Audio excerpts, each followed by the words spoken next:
votre réaction, tout simplement, alors que le Sénat vient donc de rejeter l'essentiel du CETA, c'est-à-dire l'article 1er du texte, l'accord commercial et économique du CETA. Bah, écoutez, je veux dire ma satisfaction. Parce que ce qui se jouait, c'est un message à la Commission européenne, surtout, au moment où elle est en train de négocier le Mercosur.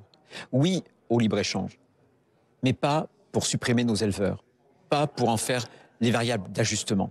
Est-ce que les consommateurs français, demain, souhaitent qu'on importe des molécules qui sont interdites chez nous? Qu'on importe des molécules, par exemple l'atrazine? Est-ce qu'ils souhaitent qu'il y ait la décontamination des carcasses à l'acide?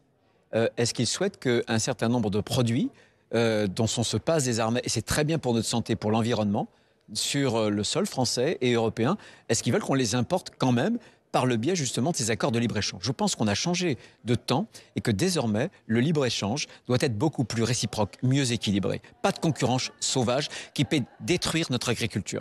Vous souhaitez que le processus aille jusqu'au bout, que cette non-ratification soit notifiée à la Commission européenne, qu'on aille jusque-là sur un accord qui est quasiment à 100% appliqué aujourd'hui, qui a été signé en 2016?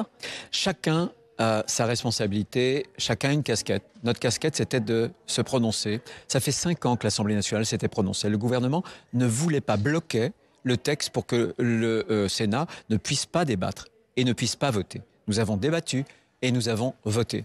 Ça, c'était notre responsabilité. Maintenant, je laisse cette responsabilité au gouvernement. Est-ce que si le processus n'allait pas jusqu'à son terme et que cet accord de libre-échange continuait à exister, à être appliqué tel quel, ça ne poserait pas un problème avec les Français qui pourraient juger que le Parlement n'a pas de pouvoir, qui peut voter contre, mais que finalement rien ne change? En tout cas, ce que je veux dire, c'est qu'on ne peut pas, et notamment dans ces accords de libre-échange, parce qu'on a changé d'époque, on ne peut plus sacrifier notre agriculture et on ne peut plus surtout importer des pratiques et des molécules qu'on interdit. Donc ça, cette règle-là, on doit l'appliquer. Et c'est ce que je demande au gouvernement, de veiller à ce que la Commission, maintenant la Commission européenne sur le Mercosur, ne néglige pas notre vote et qu'on ne signe rien qui soit conditionné précisément à cette réciprocité, à un libre-échange qui soit absolument loyal. Ce qu'on interdit ici, alors on l'interdit là-bas, on ne l'importe pas subrepticement. Bruno Retailleau, tout à l'heure, Hervé Marseille, à mon micro, a estimé que le recours à l'article 38, ce que vous avez utilisé afin que les débats aillent plus rapidement, n'était pas, j'allais dire, correct. Ce n'était pas exactement ces mots, mais dans le contexte de ce débat tout à l'heure, que vous n'aviez pas laissé le débat se poursuivre normalement. Qu'est-ce que vous lui répondez? C'est votre allié de la majorité. Oui, mais ça reste à la fois un ami, un allié. On a utilisé l'article 38 ensemble avec Hervé au moment des retraites, oui, parce qu'il y avait l'obstruction, cette fois-ci de la gauche. Et là, on a bien vu qu'il y avait aussi une obstruction. Il y avait simplement 4 heures.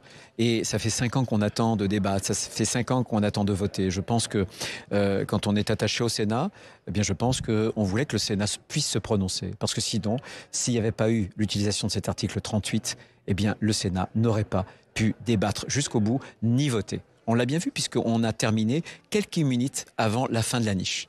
Est-ce que vous estimez que cette séquence a donné une bonne image du Sénat et des débats au Sénat? En tout cas, il donne un signal aussi. J'ai parlé de signal à la Commission européenne, mais c'est aussi un signal au gouvernement.